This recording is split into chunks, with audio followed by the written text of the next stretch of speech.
Hi, I'm Ben Martin, and I want to welcome you to Disciple Parenting. This is a place where we talk about how to raise our children so that they always know and love Jesus Christ. In this video, we're going to be talking about fear. Fear is one of those things that at first it seems really negative, but at the same time, fear is what keeps us alive. Fear from like running out into the road and getting hit by a car, fear from touching a hot oven. These are healthy fears. It keeps us and our kids from doing things that would be unsafe. And so in this video, we're going to talk about healthy and unhealthy fears. We're going to talk about how to cope with unhealthy fears, how to keep from getting unhealthy fears, and stay tuned to the end because we've got some good advice on how to deal with fears that have arisen from things like COVID. So let's get into it.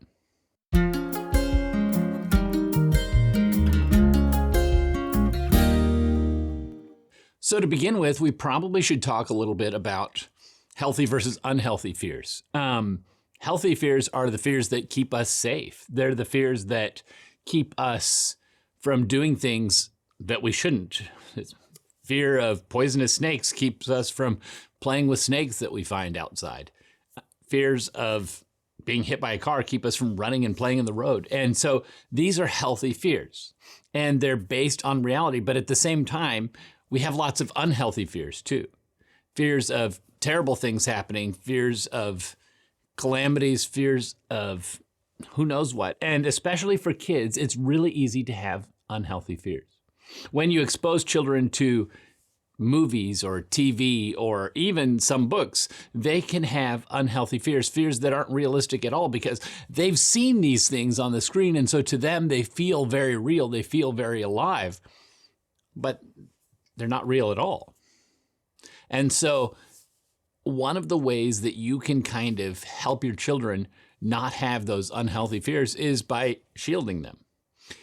And even good and healthy TV still has unrealistic things that could create some unhealthy fears. So helping your children stay focused in the real, the tangible, real life is one of those things that can help maintain and eliminate the unhealthy fears, but not completely. The other thing about fears is they change as we grow older. When kids are first born, when they're young, their fears can be, anything from loud noises to strangers to being afraid of the dark, fears of abandonment. But as they grow older and their world grows and they start to learn more about what's around them, those fears change. They kind of, well, for lack of a better term, they progress. And so then the fears transition to being afraid of things that can actually hurt us, things that are actually dangerous. But also, this is kind of where those unhealthy fears enter as well. Those things that are not realistic, those things that, have no bearing on our lives.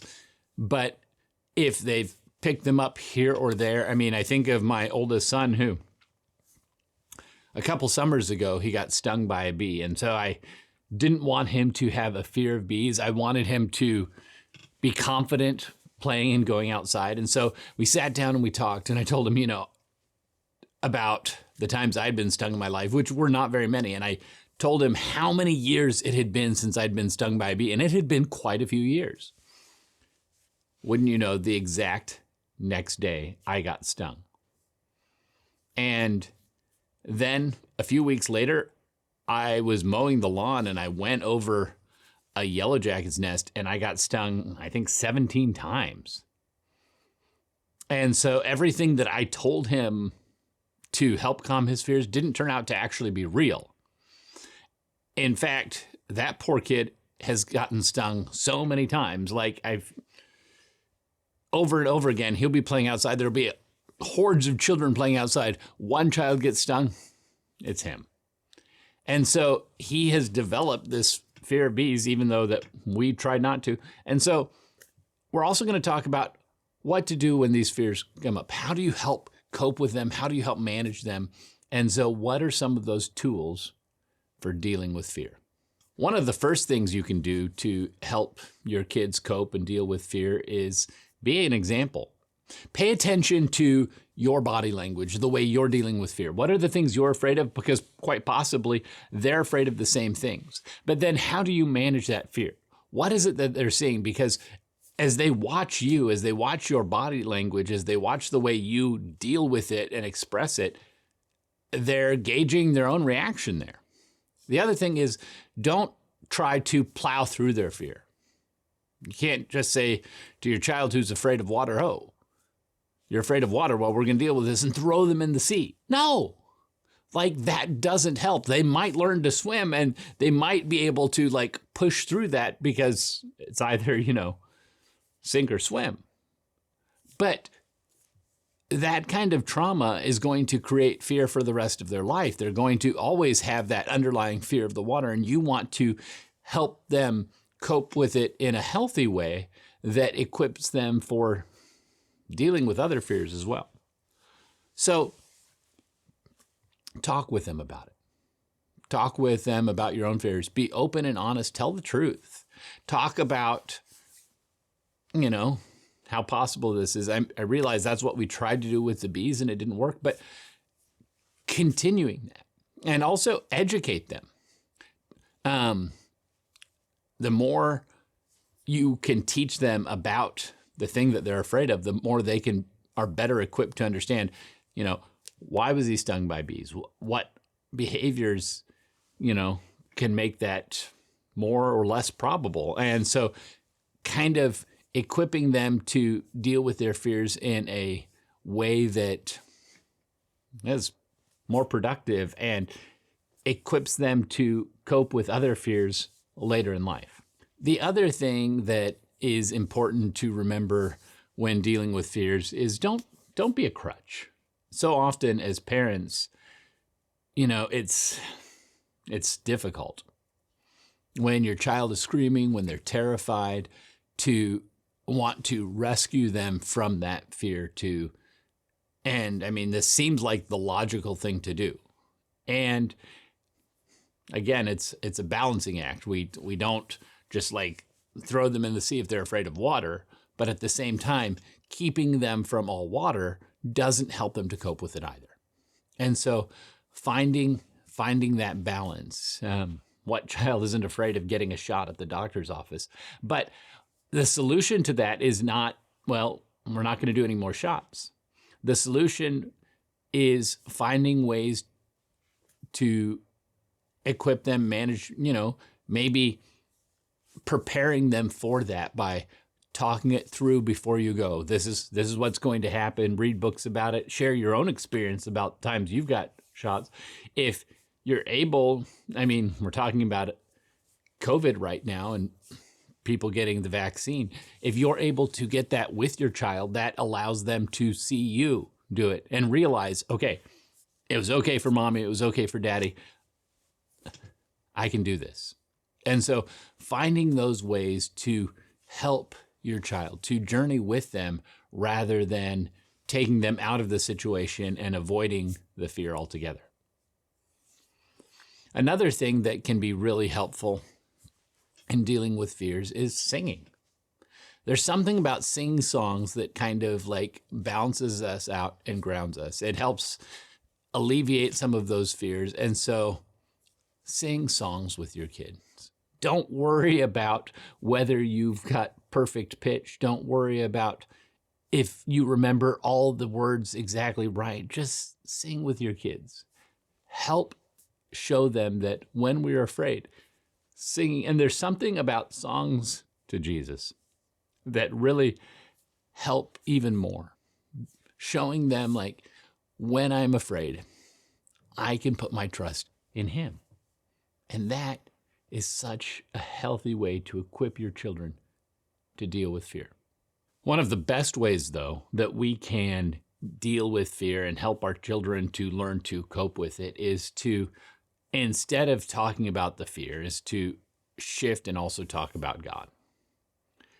Let them know that God is love. God is bigger than the storms. He's bigger than their fears. He's bigger than the problems. He's bigger than any of the things they might be afraid of. But he's also willing to listen.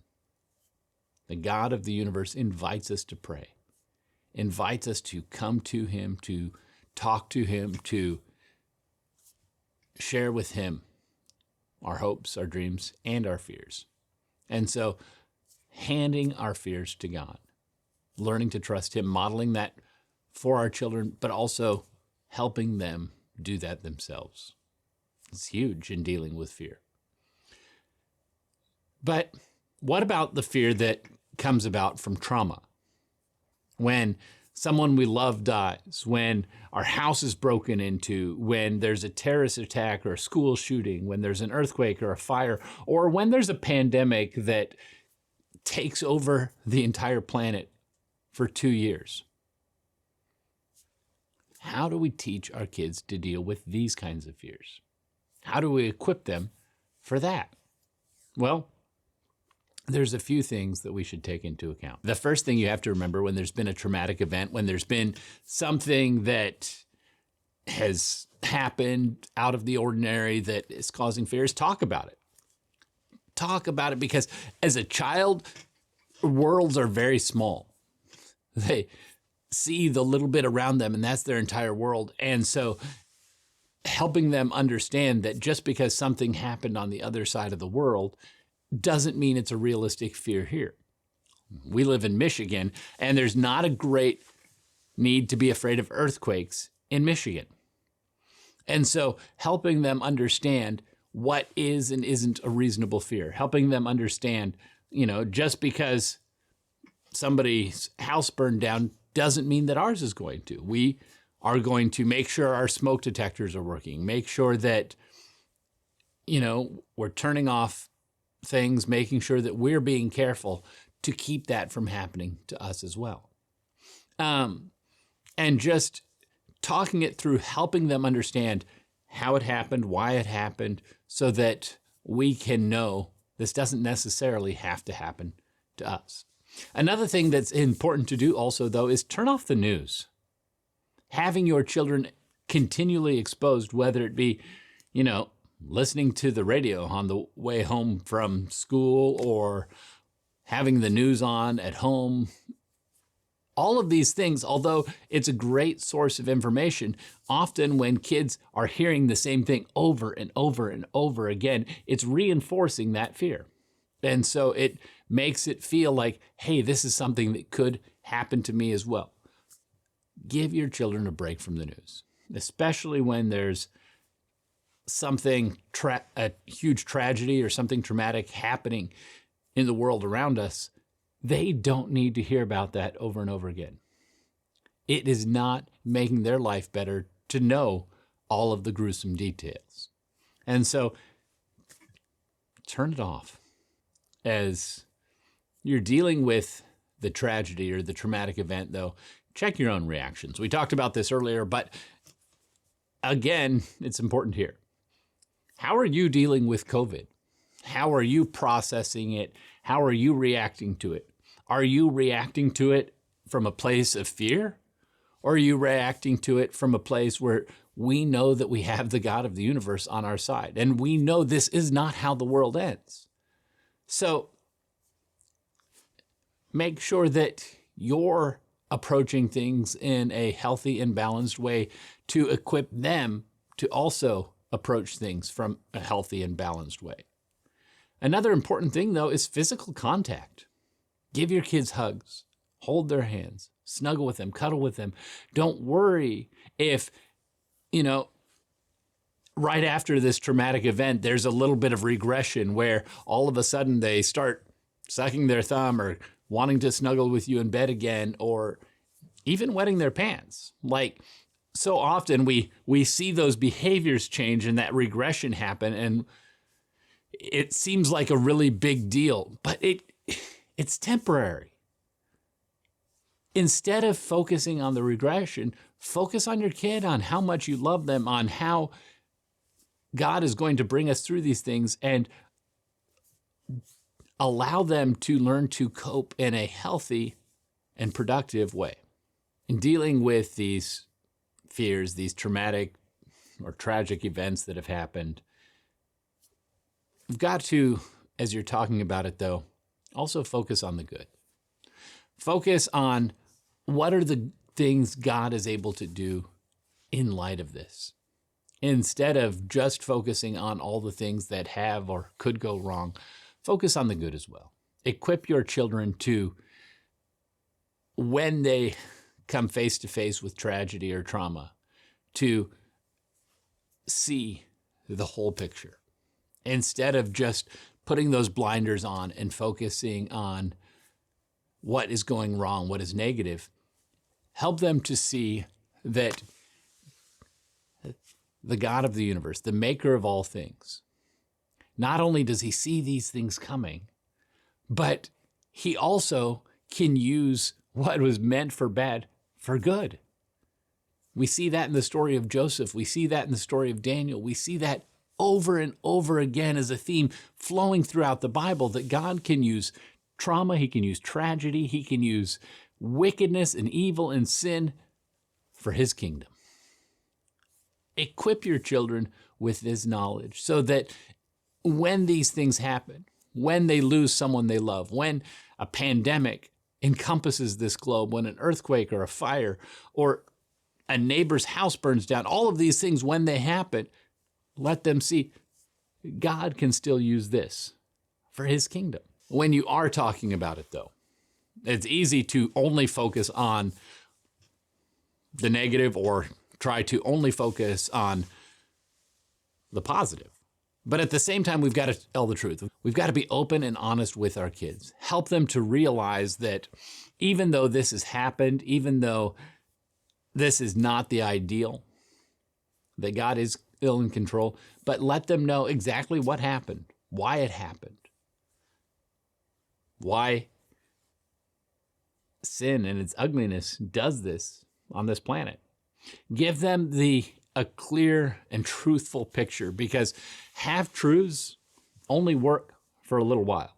Because as our children grow older, they start to learn more and more. And if they learn that the coping mechanisms you gave them were lies, then it will erode your relationship later, but also it kind of undermines the way you've helped them cope with that fear, and it can bring that all right back to the surface. So be truthful.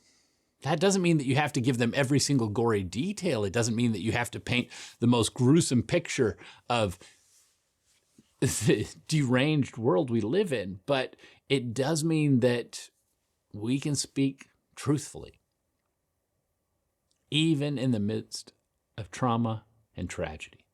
Another important thing to do is give them a task, give them something to do, give them something to focus on, whether it be like something to help the victims, whether it be writing cards or giving gifts or collecting money.